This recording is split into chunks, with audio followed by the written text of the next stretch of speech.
We have a show to do today. The whole new acronym thing drives me effing bananas. Can we call him by his name? Felger and Mazz on 98.5 The Sports Hub. He has not been the same the last 2 weeks in that. I want to address the news regarding my current situation. I understand that there are questions, but I take accountability for my actions and the actions that caused a distraction to the people that I care most about.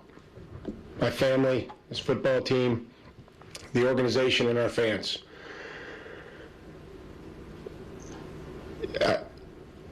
My previous actions don't meet the standard that I hold myself to. They don't. And what I believe is best for the two most important things in my life, my family and this football team, is for us to take the necessary steps to work together and to give them what I told them I'd give them, which is the best version of me. And that's what we're going to do. And that's going to start, that has started, that'll continue this weekend, and it'll continue for however long it takes for me to give them and to complete that promise of giving them the best version of me possible. And that's what's going to happen, and that's what's been happening. Friday means one thing and one thing only, Mazz. Agenda-free. That's an agenda-free Friday. That's what we do on Fridays. Agenda-free Friday is brought to you by Catches Law. At Catches, they specialize in helping those who have been injured not only from a one-time incident, but from a lifetime of hard work and labor. That sounds like you. Visit catcheslaw.com. We are brought to you by the DraftKings Sportsbook here on 98.5, the Sports Hub FM dial in Boston. The simulcast beams across New England and the country on NBC Sports Boston, which is, if you're watching right now, you'll see we are on location. We are coming to you from View Boston, the observation deck atop of the Prudential Center. Beautiful setting up here. We'll tell you more about that coming up on the program, but we got a regular 2 to 6 agenda-free Friday, and it's driven by your phone calls. It's led by your phone calls. You set the agenda at 617-779-0985. We'll go to your calls, opening segment, if you're ready. I have a feeling you will be. In the meantime, we fill some time with opening takes. That was Mike Vrabel with his pre-draft statement and abbreviated press conference yesterday at Gillette Stadium. Murray will start with his opening thoughts. Murray, go ahead. Yeah, so I thought it was just more of the same, really. I'm glad I was wrong about my theory as we were wrapping up the show yesterday that he might step down until further notice or walk away or quit. I didn't think there was any new developments with that little press conference. The one quote that, to me, cynic that I am, stood out was, "My previous actions don't meet the standard that I hold myself to." You were in another relationship for close to a decade. Your previous actions, so did the standard change overnight? Kind of a fraud, that stuck out to me like a sore thumb. I just think, again, you're upset you got caught. So that rang hollow to me. But either way, here's my question regarding the team, the football team, and him as the football coach going forward. What's this going to be like? Because he's had this hangdog look on his face, and I get it. You're going through a lot right now with these press conferences. But then to hear what it's looked like behind the scenes the last couple of weeks, Bert Breer, MMQB, on with Toucher and Hardy this morning with Joe Murray and Michael Hawley filling in. I don't know. Is this going to change? Like, how are you going to feel? How do you feel about Mike Vrabel going forward when you hear something like this? I can just tell you factually he has not been the same the last 2 weeks in that building. The sense I've gotten talking to people is like that bravado and everything else. I think this has taken a chunk out of that, Look, I really like Mike personally. I've known him a long time. I covered him as a player. You did too, Mike. I think, deep down, he's a good guy with a good heart who's done a lot of good things for people and wants to do good things for people and has done right by a lot of people. I would say, to me, it's like what you don't want is that version of Mike Vrabel walking around for the next 6 weeks until summer, and then we'll see what happens when he gets back. You want to find a way to get the full Mike Vrabel back. Is Mike Vrabel going to come back? The Mike Vrabel of last year? You raised this yesterday, Mike, and it's a good point. We don't know. He could be like a young player, a young ascending player in the NFL, catastrophic injury, and that player's never the same again. I think it's fair to question Mike Vrabel might not be the coach you had last year going forward. Murray's thought in the book, 617-779-0985. I'll go next since it is Patriot-related. I have a wiring problem, Mazz. Yeah. Because what my following take is, I admit a me problem. But there's certain things that I just... I'm used to it, so I understand you now. Yeah, you know it. That I just sort of have to Scratch an itch. I have to scratch the itch, and I have to just do the other thing because what I'm hearing is just so wrong to me that I have to do the other thing. Like, for example, just quickly, I don't care if a tackle has short arms or long arms. Mm-hmm. I never even really thought about it. But then last year, when everyone talked about draft prospects having short arms, and then they drafted one of them with short arms, and then I had to hear all year about how arms don't matter. Well, that just triggers me. You know what I'm saying? Of course. Like, I can't let that... I get it. I just can't let that go. Like me with the Christian Campbell thing, for example. But go ahead. I just can't let it stand. So, like, I don't care how big his arms are. Never even thought about it until you people just went into this denial mode because you drafted him. It's like, okay. Or, like, easy schedule, hard schedule. Like, it's just, to me, it's like a factual thing that's a really important thing. It reflects on your record that I never even thought about to debate. Until you people get you back. And now, like, I have to engage on it. So here's another thing that happens every draft year. And that is the Patriots make a draft pick and we get draft grades. I hear draft grades. A. I've already heard it. I've already heard it on Caleb Lomu. A-, B+, Phil Perry and Barthy, before. Everyone's giving out grades. And everyone's telling you why this is such a great pick and why this pick makes sense. No one expected him to be there. And no one has any effing clue. Nope. None. So, just because I'm me, I'm sorry, this was too long of a lead up. I'm going to give you my preamble. Your grade? My draft grade. Do you want my draft grade? Yeah, sure. I know what it is. On Caleb Lomu? Yes. Stu, do you know what it is? F. It's an F. F. There are so many reasons not to like this pick. And the draft intelligentsia, the draft industrial complex, the Patriots draft industrial complex, Barth, Perry, Curran, I don't even know what Bedard said. I don't know what any of these guys have said, but I'm just telling you, like the establishment, the Patriots draft establishment won't tell you these things because they've just invested so much into these prospects and they don't want to rip the team on top of it. So you don't hear the reasons why this is a bad pick. I'm here to give you the reasons why this is probably a bad pick, and it's an F. F. He was the 7th of 7 tackles taken. Correct. In a bad tackle draft. Correct. We heard for weeks. Barth and these guys tell us this is a weak tackle draft. So they traded up to take the 7th of 7 in a weak tackle draft. Correct. You got that right. They didn't expect him to be there. He may not start or even play in year one. Correct. Yes, I saw this too. Yeah. Which I'm okay going slow with the draft pick, but again, I'm just telling you reasons to really not like this pick. I'm here for you, Boston, because all you're going to get is the other thing everywhere. Why this makes sense, and A minus and B plus, and this makes sense because of this, makes sense because of that, and this is a perfect thing. Okay, here's the other side. 7th of 7 tackles in a weak tackle draft. He's probably not going to start or even play in year one. He's never played right tackle. Right, he's played exclusively on the left side in college. And they've already come out and they have this thing about Will Campbell's being a left tackle. Lifetime appointment to left tackle. He's a Supreme Court justice. So this kid who's never played right tackle is going to play right tackle. He doesn't have the size or play style to play guard. He's 6'6". He's over 6'6". He's almost 6'7". So he's just under 6'7", and he's not a physical mauler type. So he doesn't really have any of those characteristics that would make him a guard. And he's never played right tackle. Okay. He's a career left tackle, but kind of like the guy last year, it's not nearly as bad, but he doesn't quite measure up either. His arms are 33 3/8 inches. Mm-hmm. Will Campbell's were just under 33 at the combine, and then they somehow grew at his pro day. This kid's wingspan is 82.75, which is much better than Will Campbell's. Will Campbell's wingspan is 77. Apparently, this kid has really small hands, like in the 20th percentile in hand size. Small hands. Again, I don't care about this stuff.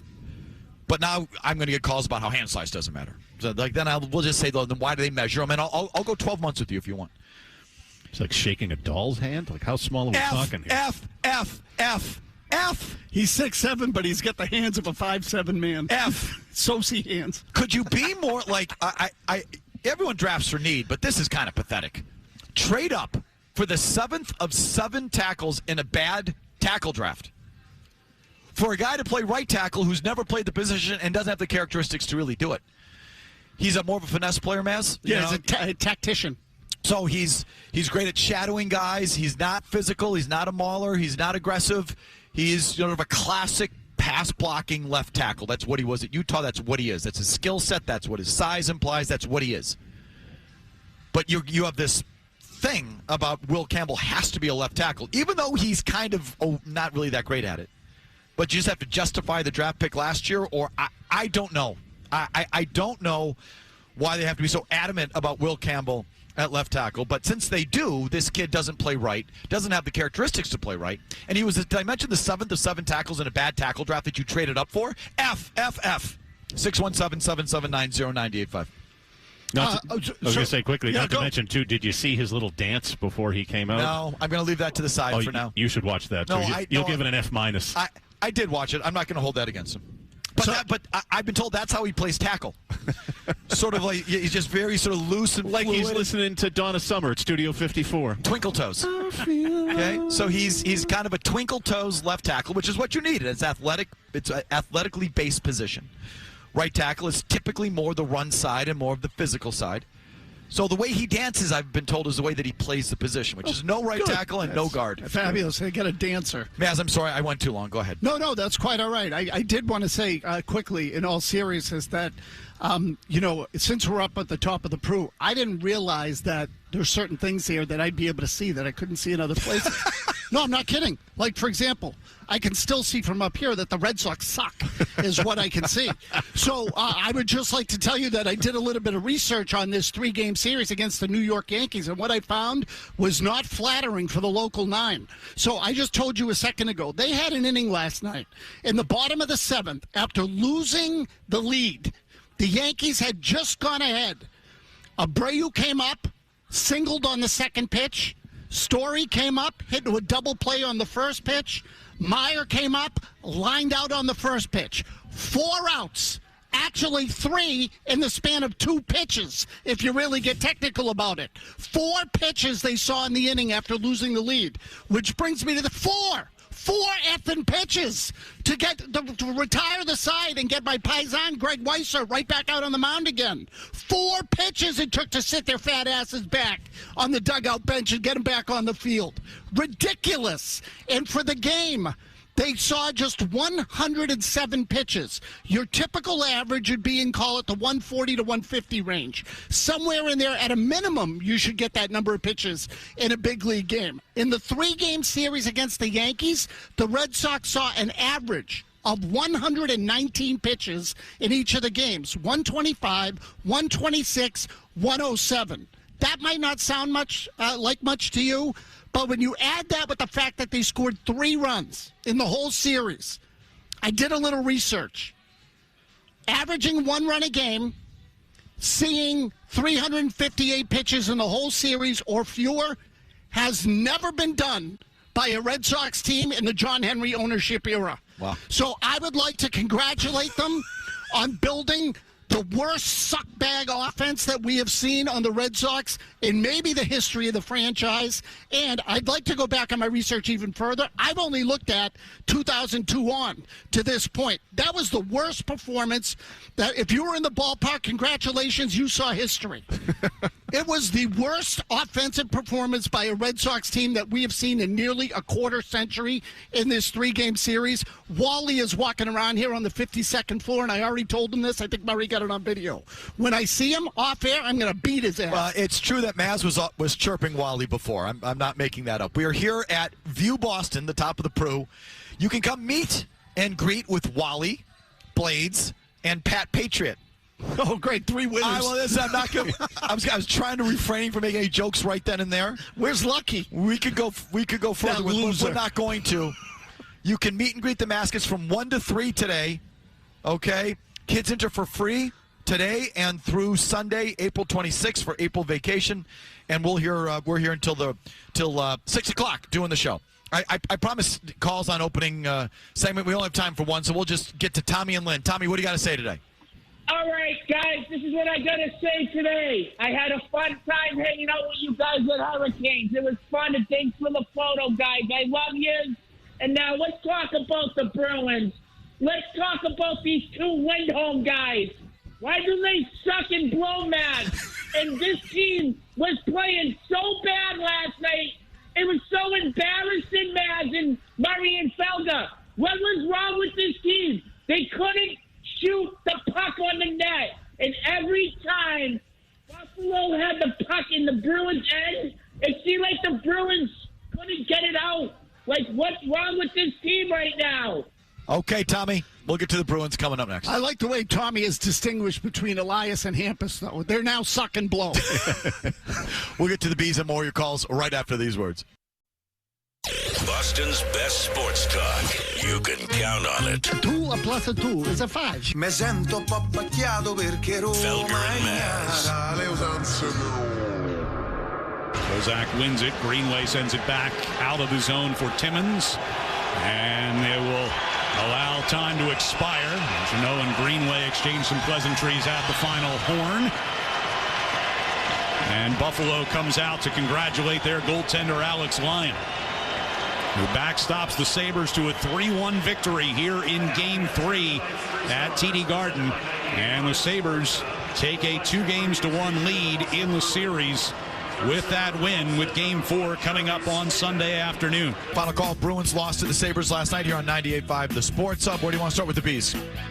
I mean, to me, it never felt to me like they were really much of a threat on the offensive end, at least for long stretches of it. That's got to change. You can't win by just bottling up the neutral zone. So that was a part of it for me. I'll stop there just so we can keep moving. I thought too cute offensively. Don't you want to maybe muck it up in front of the new goalie that they've brought in? There was too many one-timers. The one that made me the most crazy, I don't know if you guys noticed this or... So Pastrnak had an opportunity. Lyons out of the net. He almost falls ass over tea kettle. Let me guess, he went 5-hole. Well, he waited too long to even try to shoot on it. He did. He took too long. How long have I been telling you? I hated just it. Some sort of off-speed pitch going 5-hole. It's such the easiest scouting report ever. Does he ever put his head down and try and pick a corner anymore? Oh, so annoying. And when they botched that, that's when I started to get a pit in my stomach that I was like, oh, they're going to find a way to screw this game up. And sure enough, they did. I think the key is just not being able to finish. I know it sounds simple. 0 for 4 on the power play, missed penalty shot. You got to get one of those. The only line to score is your fourth line. Playing the way that you should, which is just charging into the zone, getting it on, charging the net, getting the puck on net. Keeping it simple. Screen, keeping it simple is a simple kind of goal. It was a good up by Charlie McAvoy. Just gained the zone with some speed. His line mates crashed the net, got kind of a screen. I mean, simple. If they didn't get maybe get a rebound out of that, whatever. And that was how they scored. The rest of it was just being too fine with it, as tends to happen. And that's really it. I mean, you once again made a average goalie look great. Lyon was great. But he never even really got tested. He got tested down low, and he got tested down low in the first period. There were some doorstep chances down low that he was there for. And then there were a couple late that I thought he was there for. But he got some good for you. Fired it right into him. I mean, there was a one-timer by Geekie on one of the 2 power plays in the third period that they had him. Geekie just rifled it right into him. He did. Right, Geekie got good wood on it. Like he connected on it. He just threw it right into his pads. Yeah, he did. And so it's really just on you. And it's on your best players not scoring. 0 for 4 in the power play. They were back-to-back in the first period, back-to-back in the third period, pretty much. And you couldn't leak a drop against a backup goalie. You get a penalty shot. Can't leak a drop against a backup goalie. It's just that to me is it. And it's kind of the approach. It's just too much dipsy-do.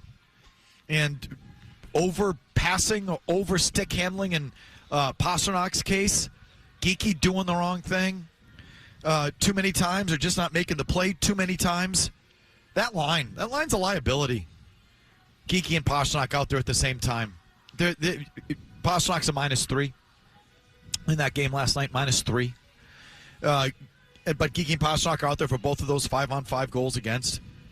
And that's just if you're going to put Pastrnak out there as much as they do, 21 minutes of ice time, something like that, 6 effing minutes on the power play, and he's going to be that irresponsible with the way that he plays, which we've chronicled here, and was more of last night, playing above the puck or below the puck. There's this expression, I can't remember if it's a pure or you're playing. You should play above the puck or below the puck. It's just a philosophy where and it's generally for centermen, but like Bergeron was great at it. And the great, truly great winning hockey players, not like David Pastrnak, but the truly great winning hockey players in these big games, Mazz, play, again, I want to say above the puck. I'm getting it, I can't remember whether it was above or below, but it's basically you keep yourself between the puck and your net. Except watch Pastrnak play. He's always on the other side of it. He's always between the puck and the offensive net. Yeah. Not the puck and his net.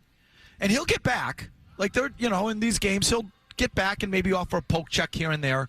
But he's always coming back from the other side. Do you know what I mean? Of course. He's chasing. He's never watched Bergeron play. He always played on that side of the puck, the defensive side of the puck. And if he had a chance to go forward, he'd go forward.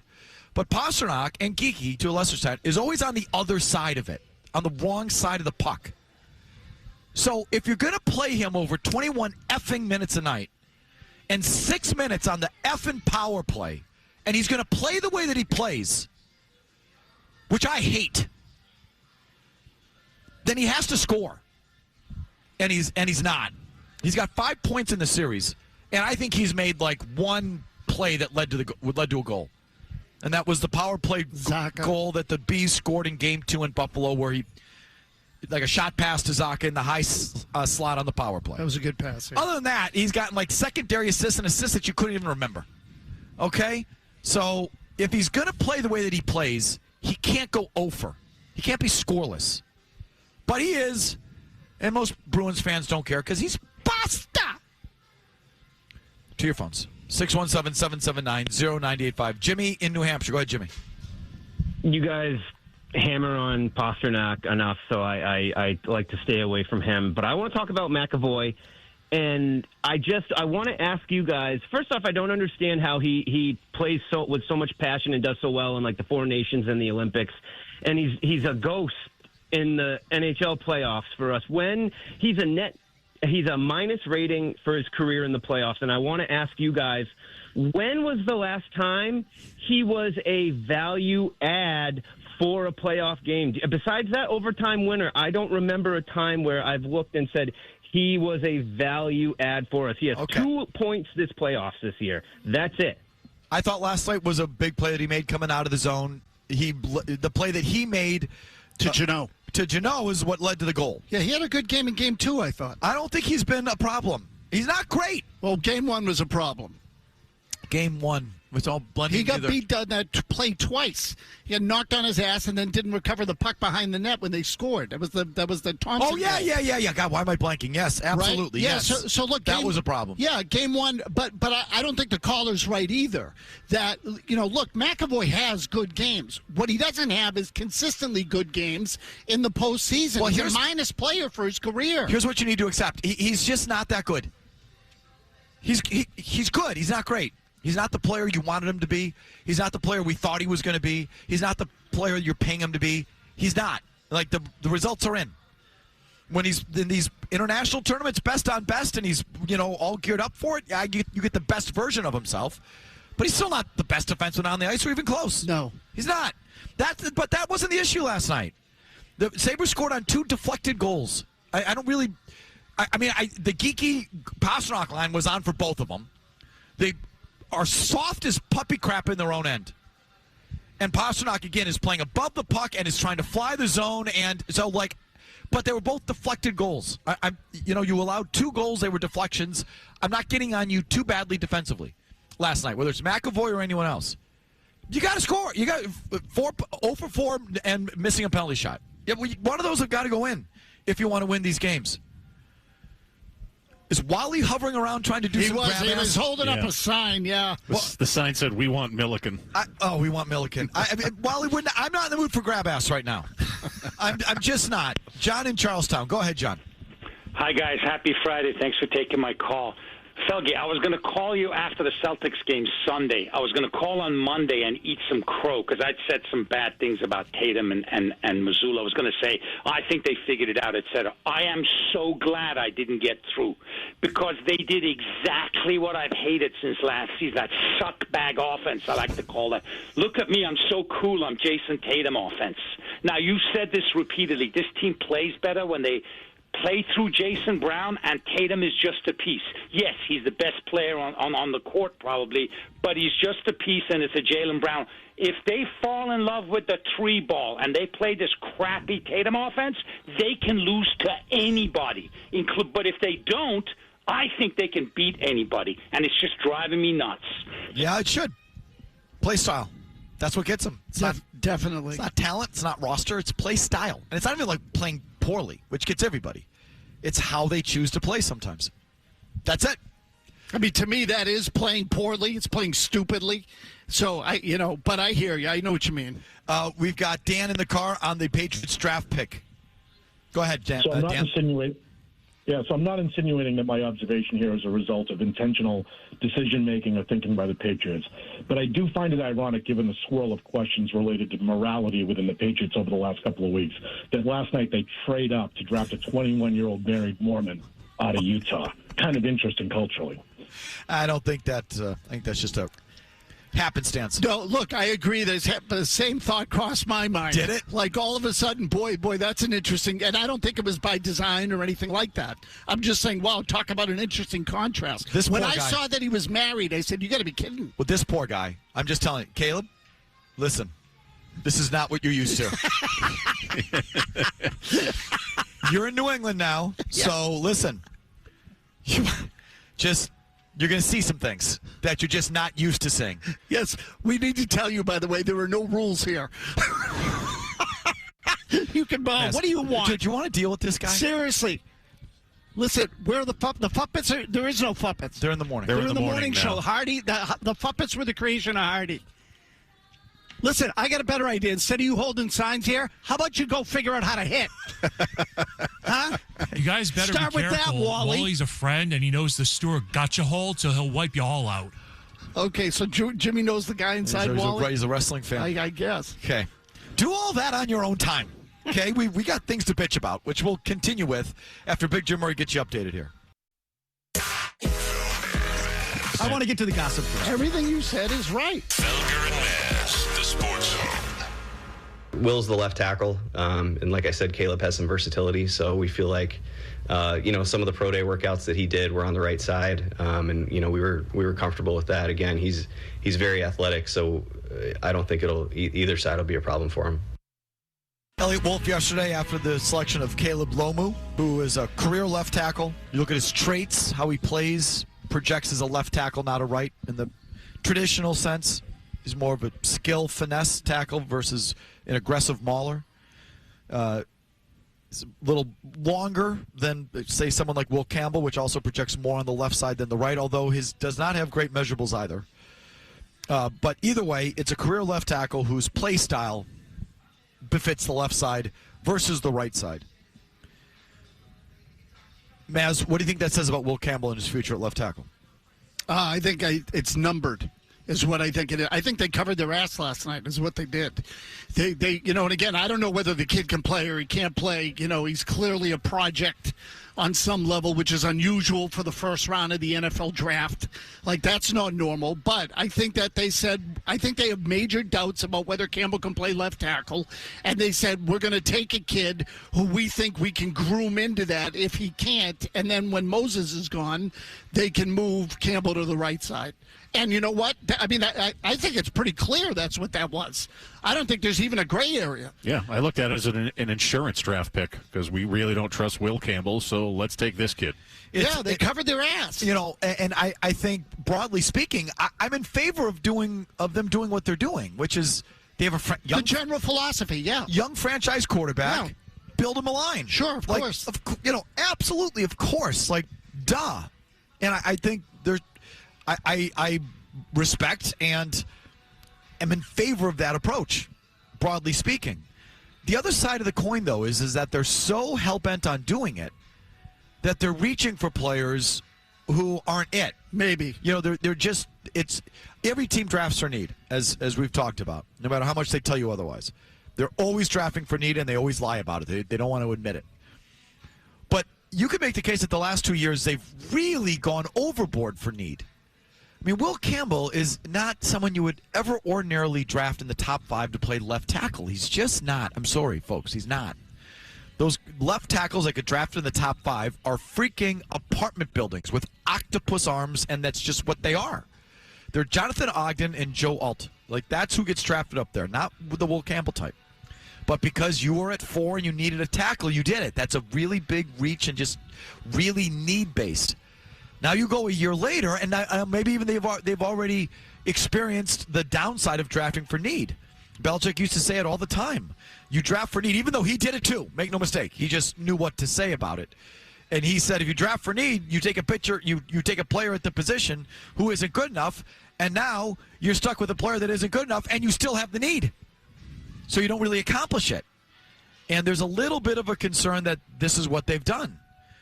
Campbell was a wicked need-based pick and was a reach where he was drafted, and they did it again last night. The 7th of 7 tackles in a bad tackle draft. Just because the drop-off between the 7th guy and the 8th guy apparently was huge.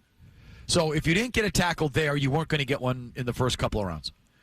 So we'll do it there. But I don't know. I don't know how anyone feels good about the 7th of 7 guys taken in a bad tackle. Well, no, for a first-round pick, it's a little bit of a gamble, maybe a lot of a gamble. So, like, the part that alarms me is that, he's not going to play. Like, the tackle part of it, I don't mind as much as you do. And I say that because I think going in, I said at one point, which one do you take in the first round? And I said, well, maybe tackle because the edge rushers are deeper.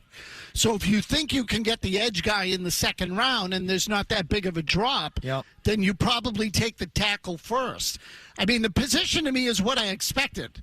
So the player is not what I expected. Does that make sense? Yes. I thought they were going to get a guy who was like ready to be a swing tackle in the NFL right now. His limitations are one of the things that doesn't make sense to me, in that the way that they've now started to approach the offseason, it feels like they want May to play under center more. They bring in a blocking tight end. They bring in guys like Elijah Vera Tucker. And apparently this kid can only pass block. Good point. So aren't they going to want to run the ball a little bit more, have May under center, and they now draft another guy who... Well, to do what you're saying, really only do one thing. Will Campbell's a good run blocker, right? And he's got great play style and aggressive. And that the new thing I keep hearing now is a glass eater. So, like, if you want to be more of a physical running offense, doesn't Will Campbell make all the sense in the world at right tackle and this kid at left tackle? Yes, or Campbell makes or guard. Right. And exactly. But so I think they are falling into a trap of trying to justify the pick last year. And it's a mistake. It's one thing for fans to do it, which we had to deal with all year.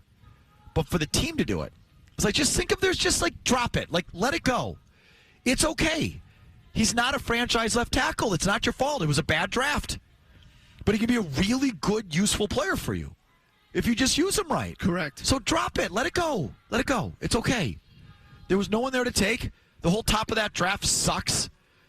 And so, what are you going to do? Including Abdul Carter. The Giants took another edge guy last night. I'm talking like the whole top. I know, it might have. There's not a worthwhile... The D lineman in Cleveland, I guess, was okay, but what is that worth? There was like an impact guy till he got to the tight end at 7 or 8 or something? Whatever. McMillan, the wide receiver in Tim Carolina. McMillan. Where was he taken? I think around there, 7 or 8, something like that. Okay, so but anyway, so just let it go, guys. Put everyone in the best position to have you be the best team you can be. But they're not doing it because, what? They got to prove that they were right last year with Will Campbell, or Vrabel? Like, I keep hearing the things that Vrabel is just so over the top in love with Campbell. Like, it's just his boy. And that Vrabel doesn't want to do Will Campbell wrong because that's his guy? Well, that's totally the wrong reason. Like, all of a sudden you're putting the personal relationship ahead of the job. That's totally the wrong reason. Well, what if what's best for your team is this rookie at left tackle, Will Campbell at left guard, Moses, Owenu, or however that shakes out, and Wilson at center? Like we're doing, just put everyone in the best position for you. Absolutely. Not trying to prove some point. which I feel like they're slipping into. All right, there's a follow-up on the draft pick last night for the New England Patriots, Caleb Lomu. Back to your calls, I promise, after these words. Now, more of Felger and Mazz. Now, on the Sports Hub. I actually, I know people had kind of joked, oh, well, the level of importance here, day 1 of the draft, day 2 of the draft, counseling day 3 of the draft, right? I'd actually make the argument that it's maybe more important for a guy in his role to be there for day 3, because that's where I think things are way more complicated. The decisions aren't as high impact, right? But I'd say when the first couple rounds of the draft, the hay's kind of in the barn. You've been working on that forever. There's probably a handful of people you're comfortable taking. Take what happened tonight. 6 tackles come off the board. There's the 7th tackle. We like him too. Let's see what the point is where we can go up and get him. You go up and get him. I think they could make that happen without Mike Vrabel in the room, right? What's harder is when you're in the 5th and 6th round and you're cutting through all these different positions, and this guy's a scheme fit, but this guy's a program fit, and you sort of have to work through a much thicker stack of players. I would actually argue that there's probably more damage done him not being there day 3 than day 1 or 2. Bert says it's when the most heavy lifting goes on, and Vrabel's going to be missed the most on day 3 of the draft. Again, I just bring you that perspective. Not that I care about day 3, but like I keep saying, they do, and it's in some respects a more difficult day than the first 2, and Vrabel's not going to be there because of it. And as I said yesterday, if any of those players ever see the field and cost the Patriots the game, those players will forever be known as the Duin 8 or the Sedona 8 or the Rossini picks, whatever you want to call them. I think this whole draft will have that stain on it. The backdrop.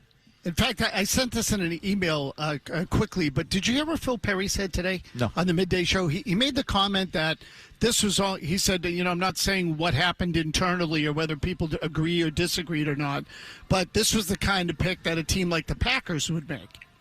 Well, who came from the Packers or who has connections or links to the Packers? Elliott Wolf. So I started to wonder, even that Vrabel's there, with all that's going on, is he digging in? Is he putting up a fight? If someone says, hey, this is, we had a high draft grade on this guy, let's take this guy. So I wonder, I wonder about all that now. I think the whole draft is thrown into sort of this uncertain state. 100%. He's had his nuts cut off. Yes, totally. And so he's just, for the time being and maybe forever, to Murray's opening take, he's just not the same assertive, cocksure guy. The bravado, it's just such an important part of how he carries himself and the vibe that he gave the building and the program. It's his whole identity, Mike. It's just, how can he possibly be the same guy coming back from this? It is. It's his identity. So that's, not a good development for the Patriots. The way he was last year was a good way. I want to play a few of the cuts from his presser last night, Mazz. I just want your thoughts on it. Sure. This wasn't, just all the relevant questions. Number 3, why are you going Saturday? What about the Saturday thing? Go ahead, Jim. Do you anticipate missing any? I'm sorry, Karen Brown. Ben, that's fine. Do I anticipate missing any other football activities in the coming weeks? Ben, I can't answer that. I can only say that whatever my family needs, that's what I'm going to provide. But I also understand what's needed for me here. This is an exciting time. We just finished our first week. Guys are excited. I see leaders developing, the new players that we brought on to the team, and I'm confident that if I weren't able to be here, that we have people in place that can support them and do those things. So I'm not sure what's going to be needed of me, but I just know that I'm going to take the necessary steps with the people that I care about. That's my family and this team. Okay, so that was about, are you going to miss more time? That was his answer to that. Jimmy, do you have one before that, the first Q&A about why is he leaving Saturday? Did you grab that one? Like I told you before, my priorities are my family and this football team, and in that order. And there's a balance there that I am going to create. And my family needs me this weekend, and that's where I'll be. But I'm confident in the people that we have. I'm confident in the preparation. I'm thankful for Elliott and his staff that have prepared us for this night, for this weekend. I ask that somehow you can allow those players that we bring onto this football team, allow them the excitement and joy of recognizing a dream and starting a journey. I hope that you can do that. And again, I'm focused on this team moving forward, and out of respect to my family, I won't have any more comments or answers to touch on, and I appreciate it. The guy still did try. Callahan asked a good question. Go to number 7, Jimmy, about the laughable. Just the last 2.5 weeks, we go from your original statement about, any insinuation that the photos were anything other than innocent was laughable, to your comments Tuesday, to now deciding to go to counseling. What is that process? Well, that's a private and personal matter. I don't think that those comments. I think that was, always an attempt to protect your family, and I would never be dismissive. But no, I think my family and this football team are the most important thing, and that's what I plan to do. And I'm excited about the challenge with both of those things. Thank you. Appreciate it. But I appreciate you, Mike. So how did it go from laughable to now you needing counseling and missing one of the most important days on the football calendar? Yeah. And he says it was an attempt to protect your family. Yeah, that's a lie. It's a crock.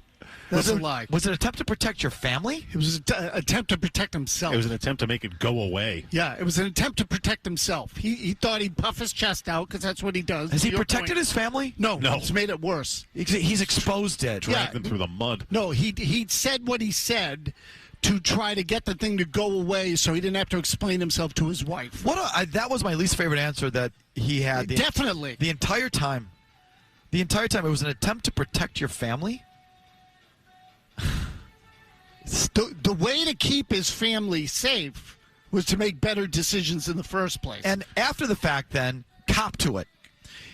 Come clean, because the more you deny it and the more you drag this out, the worse it gets for you. Have you not figured it out yet? Correct. So, that was the biggest load of malarkey that he has said in the whole 2.5 weeks.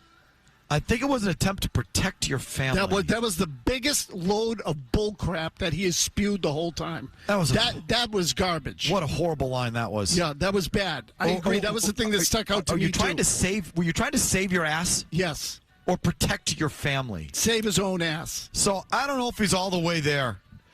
He's certainly not, because that's some form of denial, or he's still lying. That was not a good answer. Attempt to protect your family.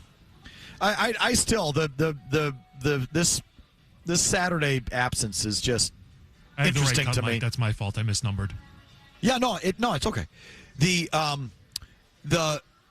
just the Saturday thing is, and I know we just disagree on this. I don't. The more I think of it, and not that I have any information or insight, I'm thinking about it. That the wife, demanded we're going this weekend. I just don't buy it. I don't buy it. I just can't believe that after finding out what she found out about a 6-year at least relationship, and now people are talking about paternity tests and things like this, which I think are probably legitimately on the table. She's saying, let's go to counseling. Like, come on. I just don't. I don't buy it. And you're going Saturday. You can go. You can work on Thursday and Friday, but not Saturday. That's when we have to go to counseling. That doesn't add up to me. It doesn't. So I don't know what it is. I don't know why this bizarre thing. Again, if I'm just guessing, the way Reese said it, he's going to be out of town, out of the state of Massachusetts this weekend with his family. Does he have something with his sons? Maybe. And the wife thing is kaput. I can't believe she's going to stick around. It's just I can't get past that. I'm with you, but again, I mean, you don't know what it's like in someone else's shoes. She could be deeply religious and just refuses to get divorced. That's the worst thing for a lot of people. So she still wants to make this work, even though she's heartbroken. Like, I'm with you, Mike. I would leave. It's over. Someone's got to show me that then. I guess people like that still exist. I think they're in the vast minority. No. We can work this out with counseling after that. Stop it. I'm starting to think that counseling is not marriage counseling. I told you. Yeah, right. So, people have assumed it's marriage counseling. Maybe he's addressing some other problem that he has. Exactly. So I'm starting to come to that conclusion. And the family thing might not be a wife and kids thing. It might be his boys. Maybe that's the one that he's got to repair. I'm just guessing. The marriage is shot. Come on. We're going to chase that thing? Done. The real repair he has to do now is with his boys. Okay, so maybe that's it. And I guess. But I just can't believe she would say it's so urgent and we're doing this now. She'd say, yeah, you can work Thursday, Friday, but then Saturday we got to go. This just doesn't add up to me. I don't buy it.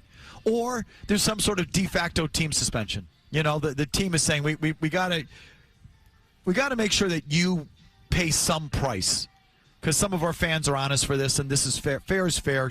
Rossini has paid a big price. You've paid nothing, so we're going to make sure that you bear some price for this. So whatever it is, logistically, it makes no sense. I think everyone agrees with you. Logistically, it makes no sense for you to go away on the Saturday. You can wait till Sunday or Monday. You don't have to go away on the Saturday. And if either he's gone now, he's gone immediately, he's gone Thursday morning, or he's gone Monday morning. The half thing it doesn't add up to me that it would be a wife thing.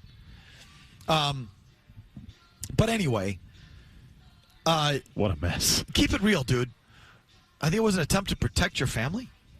No, that was please. I mean, he was covering his own ass like most guys who cheat do. It was an attempt to make everyone else look like idiots. You don't know what you're looking at. Right. But he's still doing it 2 weeks after the fact. And also, I've heard people say, well, what if they have an open relationship? What if they have an understanding? I think some people think that they have an understanding. Well, I think people might have, if they haven't asked it at the beginning. I think even to this day. Oh, I don't think. Well, I can't speak for other people. Yeah, go ahead. That people are. I'll give you an example here in 1 second of people who are running. We can't judge them because we don't know the nature of their marriage. As in, it's potential they have an open marriage. If they have an open marriage, why is this even a story? Right, and why is he apologizing to his family? I mean, use your heads, people. Yeah, that's right. Anyway, okay, that was just a follow-up on that. Quick 90-second update, and we're back here from View Boston at the top of the Prudential Center.